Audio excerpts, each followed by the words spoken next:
people like me. You need people like me so you can point your f***ing fingers and say, that's the bad guy. That's the bad guy. That's the bad guy. That's the bad guy. That's the bad guy.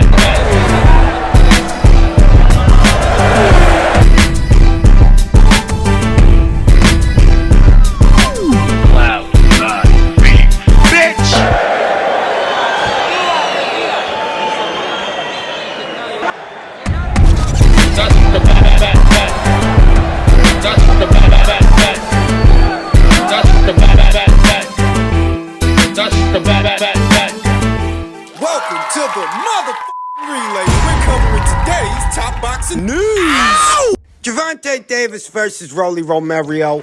Let's talk about the fight. Rolly Romero. He was actually doing all right up until he got knocked out in the 6th round. Very busy with the lead hand, busy with the jab.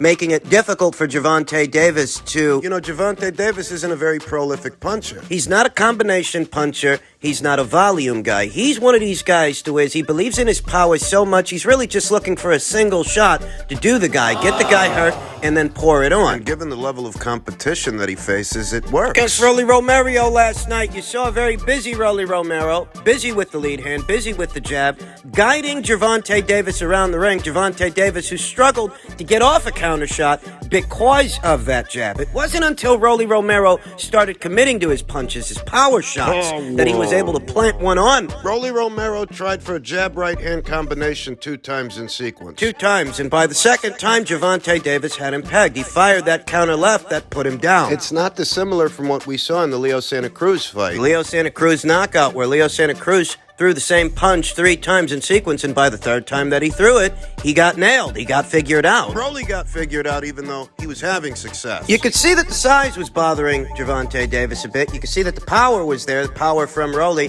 and you could see that Rolly's activity, his work rate, was making it difficult for a very flustered Gervonta Davis to get off a counter shot, at least through the first 6, at least until that counter left hand put Rolly Romero down. The stoppage, the referee stoppage, it did seem a little bit premature because not that long ago, you know, we saw Brian Castano. He got floored by Jermel Charlo, and he looked hurt, but the referee let the fight go on. The ref let Jermel finish his food. You got the sense that referee David Fields should have let Gervonta Davis finish his food, or at least given Rolly Romero the chance to go on with just seconds left on the clock in the 6th round. You never know. Maybe Rolly would have survived the round. We've seen that before. Judges' scorecards. All 3 judges had Gervonta Davis up at the time of the knockout. I don't agree with that. I don't agree with that at all. I myself had Rolly Romero up for being the busier fighter. Gervonta Davis is not a characteristically prolific puncher. He doesn't throw very many punches, very many combinations, and it looked to me like he was getting outworked throughout most of this fight. And he did look uncomfortable several times. That somebody as fundamentally flawed as Rolly Romero could make Gervonta Davis look uncomfortable, look flustered,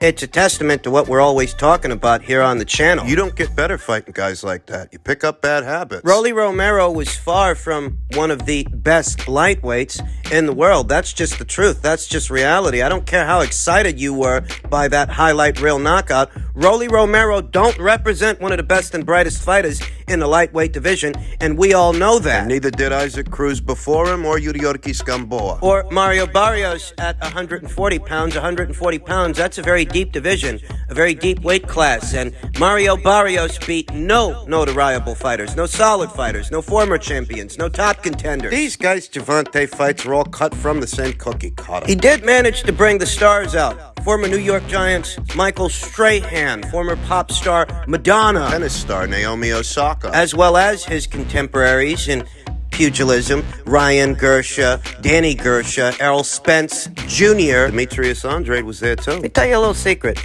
Beating Rolly Romero in whatever fashion is nothing to shout from the rooftops about. But the justification for this kind of matchmaking when it comes to Gervonta, the justification is, well, he draws so well fighting these kinds of guys. Who needs a belt? Who needs to step it up a notch? Who needs these other lightweights, these top lightweights that are out there when we can do this kind of business fighting these kind of people? That's what they tell themselves. Nice attendance, a record-breaking 18,970.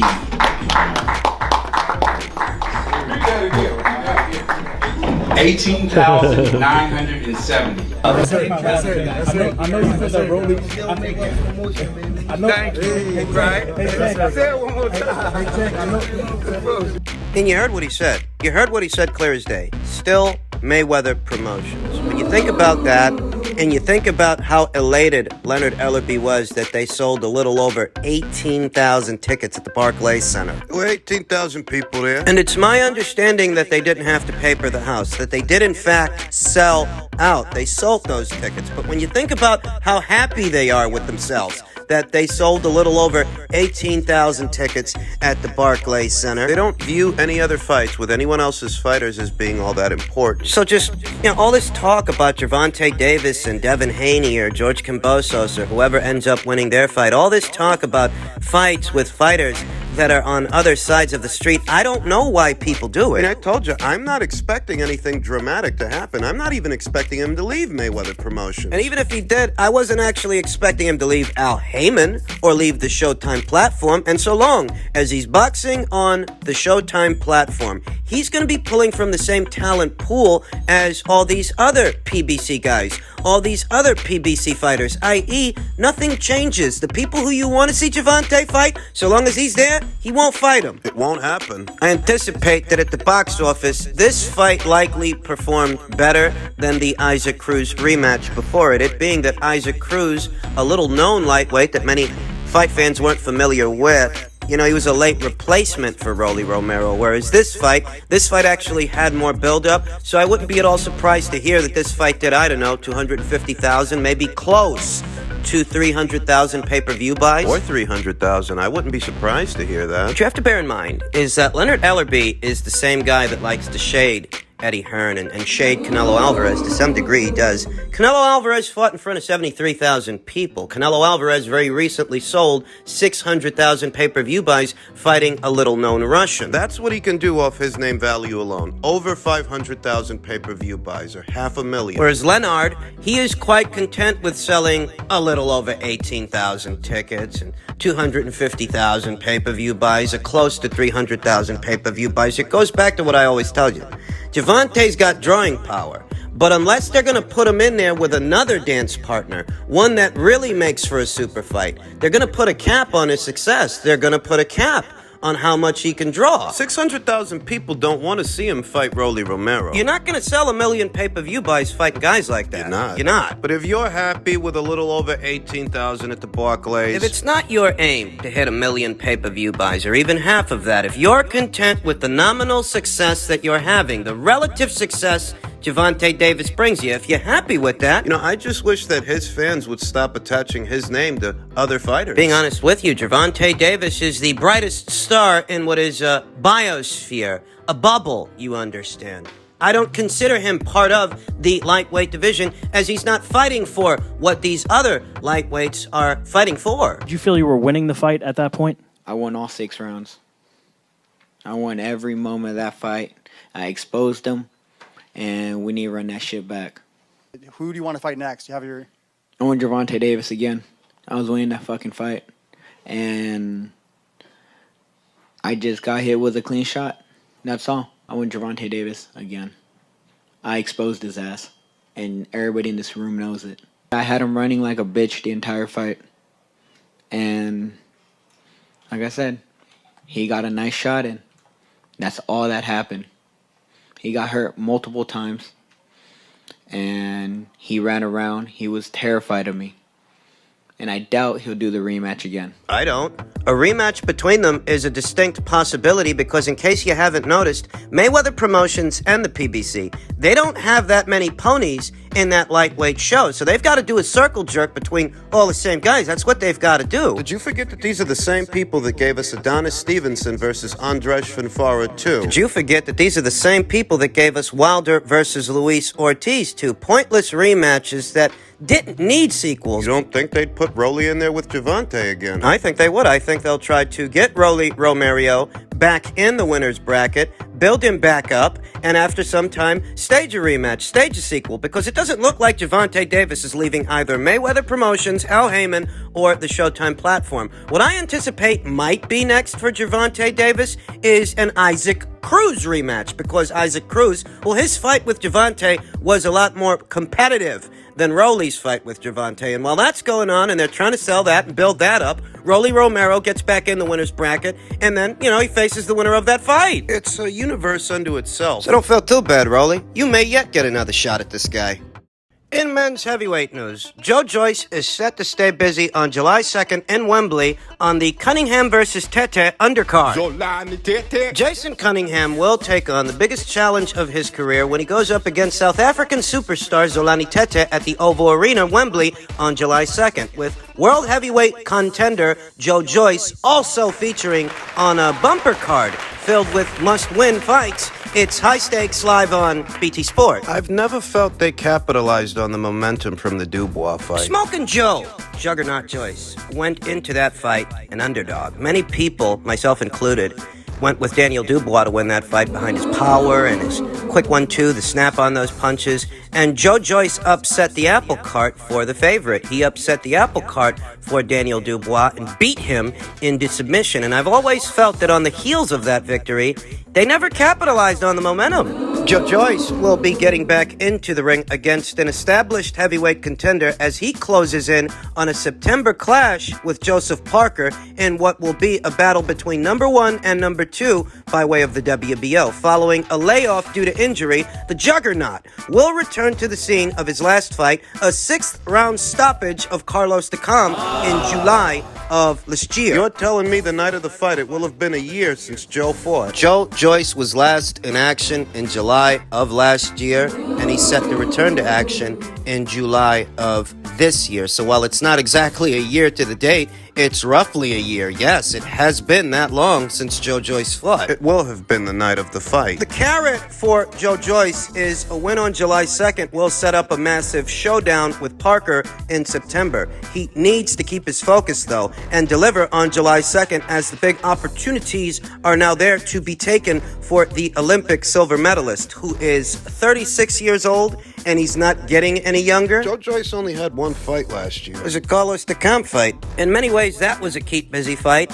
And so is this fight, the one he's about to have in July. He's keeping busy till he can get Joe Boxer Parker in the ring. They're all really keep busy fights till he can get the winner of Usyk versus Joshua in the ring. Most people are picking Alexander Usyk to win that fight, and when it comes to Alexander Usyk, Joe says, I'd bang him up in a rematch. Joyce says he'll give unified champion Alexander Usyk a tough rematch. I like that fight. I'll be coming with a lot more skills, and I'll have Ismael Salas to set up the game plan and work on the skills, etc. I didn't even get southpaw sparring for that first fight with Usyk, so I think on the repeat, styles make fights, and I reckon I'd bang him up. Cross that bridge when we get to it, sweetheart. For now, he's keeping busy in July with an opponent that has yet to be announced. And because they're trying to set up a Joseph Parker showdown in September, I don't imagine they're going to put him in there with somebody that jeopardizes that showdown. Slow start to the year of 2022 for Joyce. He was supposed to come back sooner, but I believe he was injured. That's what the story was, and he's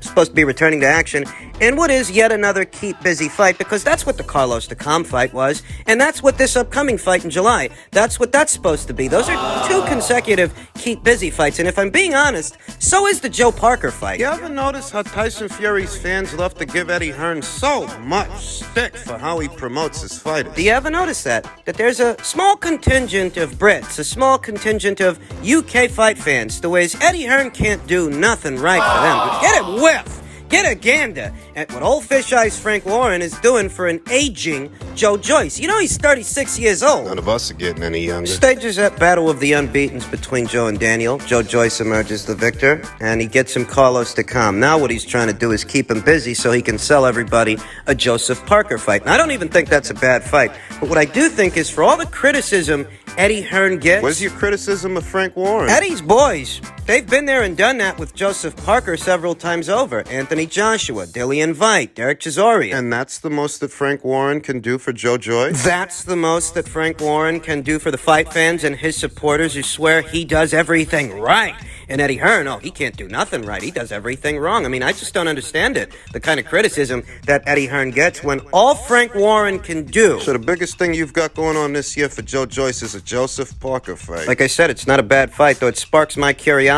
If that's the biggest and best thing that Frank can do for Joe this year, why are people so critical of Eddie Hearn when he's already done that for his fighters? These critics never make any fucking sense. There is an opportunity there for Joe Joyce to make a statement against Joseph Parker. If he could be the first guy to stop him, that'd really be saying something. Because Joseph Parker, he's been in there with Anthony Joshua. He's been in there with Dillian Veit. He's been in there with Derek Chisora 2 times. None of them were able to stop Joe. 2 of them were able to beat him, but none among them were able to stop them. Could Joe have that success? Well, if he did, he'd certainly be making a statement. Hey, there's a distinct possibility that he does stop Joseph Parker. It's assuming that Joseph Parker actually goes through with a Joe Joyce fight. I don't know that he does, if I'm being honest. That's a very high-risk fight for Joseph Parker. You see that David Higgins has taken to calling out Dillian Veit for a rematch with Joseph. Even though they're supposed to be setting up a big Joe Joyce showdown in September, you see David Higgins is also in the market for a Dillian Veit rematch. I mean, if the whole thing is fighting Joe, what are you looking at that guy for? Having second thoughts? Getting cold feet? I like Joyce versus Parker as a fight. I do, though I question as to whether or not they'll be able to get that fight over the line. We'll just have to wait and see. And this is all intended to be build-up, keep busy fights, all that jazz, until such a time as Joe Joyce can get the winner of Joshua versus Usyk 2 in the ring. He's thinking it's going to be Usyk. I mean, that's why he's saying what he's saying. He'd love to bust him up in a rematch. In truth, their semi-pro fight many years ago. It was in March of 2013. About 9 years. That semi-pro fight, that was a 5-rounder. Here in the pros, 9 years later, it would be a 12-round contest, a 12-round fight, championship boxing match. I think both boys have picked up a trick or two since then. It's been 9 years since they fought. There is a compelling argument on either side of the coin for either Joe or Usyk to make things difficult for the other guy in a second fight, in a rematch, if you will. What works for Joe is that he is very much a juggernaut. He doesn't stop coming at you. He doesn't have the best defense, per se. We saw that in the Jennings fight. We saw that in the Takam fight. He's there to be hit, but at the same time, he can take the hits. He can take the punches, take those lumps, and keep coming after a guy. How does that play out in a 12-round boxing match in a pro game as opposed to a 5-round semi-pro fight? You think about that, and then you think about Usyk's finer qualities. This is not the kind of guy that fades down the stretch. If anything, this is a guy who becomes more dominant as a fight progresses. So, in a 10-round fight with Joe, as opposed to a 5-round semi-pro fight, Usyk's not the kind of guy that gets tired. we're just gonna have to cross that bridge when we get to it. For the time being, Usyk's gotta beat Anthony Joshua for a second time for this to even become a conversation. It's a conversation. It's already a conversation. For it to become a distinct possibility. For it to come into fruition, Alexander Usyk must beat Anthony Joshua again.